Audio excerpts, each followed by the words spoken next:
This is Hidden Killers Week in Review. A look back at the most prolific stories of the week. This is the Hidden Killers podcast with Tony Brueski. Featuring retired FBI Special Agent Jennifer Coffindaffer. I should note this. We're recording this on the 8th of March of 2024. As of this moment, no arrest has been made. Jen Soto is presumed innocent, not considered a suspect, at least publicly right now. I'm going to have to guess behind the scenes she's a suspect. And I'm also wondering, what are we waiting for on arresting her? Are they just kind of letting her dig her own grave a little bit further, get a little more evidence against her before they make an arrest? Or are they not looking as close into this as they should be because they're too busy on Instagram? That was funny, Tony. I'm going to say, and I'm glad you asked that question, because there is so much that I'm sure they're poring over. Even though they only have so much from the phone, they're going to send that, hopefully even up to the Bureau or to Secret Service to see if they can extract even more, because different labs can do different things. So that's taking time. I think because he kept what I would call trophies on the phone of different things he did with her, I think there could be so much there that they're waiting on. Secondarily, remember that phone is likely going to say where he was and where he went. And that could, of course, line up with making him culpable in the situation. Also, her phone. What interaction did they have? That all needs to be poured through. In addition, they need to be interviewing all the possible witnesses, not only neighbors, but also family, friends, everybody that could possibly talk about this interaction. And remember, she's a 13-year-old. 13-year-olds typically have other 13-year-old friends, and they're going to want to be conducting interviews of them, because I would have no doubt she possibly confided in someone about what was going on, and maybe even about her plans. Yeah. What was she planning? Was maybe she going to run away? Did she finally say no as a 13-year-old girl? Yeah. Did she finally just say no? And that's what led to this. Or was there possible dangerous sexual activities that he made her get involved with that ended up taking her life? So there's so much to do, so much work for these detectives, and I think they're going to be looking at everything. Yeah.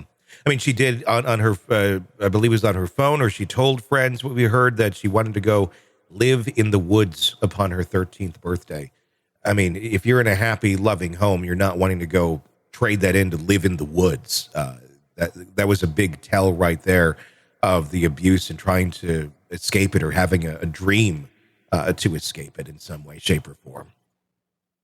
Tony, though, that's interesting you bring that up, because how I took that was a excuse, if you will, for where they ended up finding her. In other words, I thought that perhaps Stefan wrote that. Oh, okay. That the killer wrote that as an excuse. And I wouldn't even be surprised if there was, camping equipment out there, or a sleeping bag, or, that a fire was built.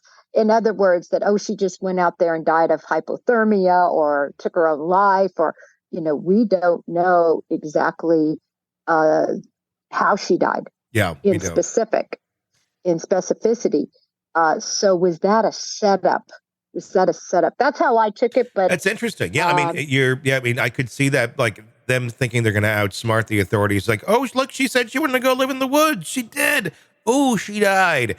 Well, then why are you at a dumpster with all of her belongings, throwing them away that very same morning?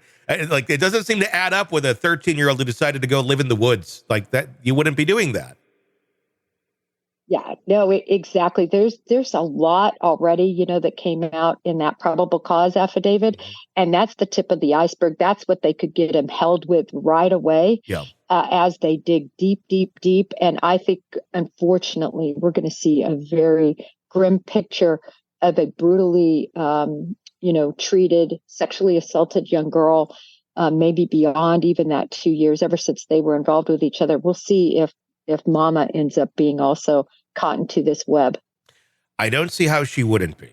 quite honestly. I mean, unless, maybe they can get her to be the star witness here, and get immunity if she was, truly the victim of abuse.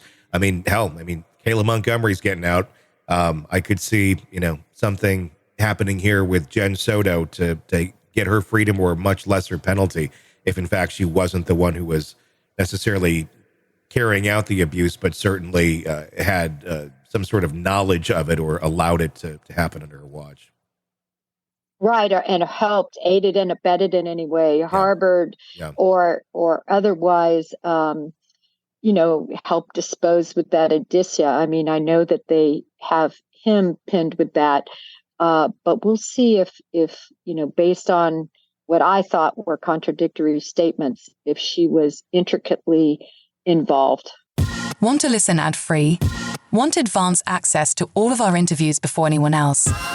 Become a True Crime Today Premium Plus subscriber on Apple Podcasts. You get every episode commercial-free. So you can binge on true crime until you can binge no more. Search True Crime Today Premium Plus on Apple Podcasts now, or go to our podcast page and sign up now. More of the Hidden Killers podcast next.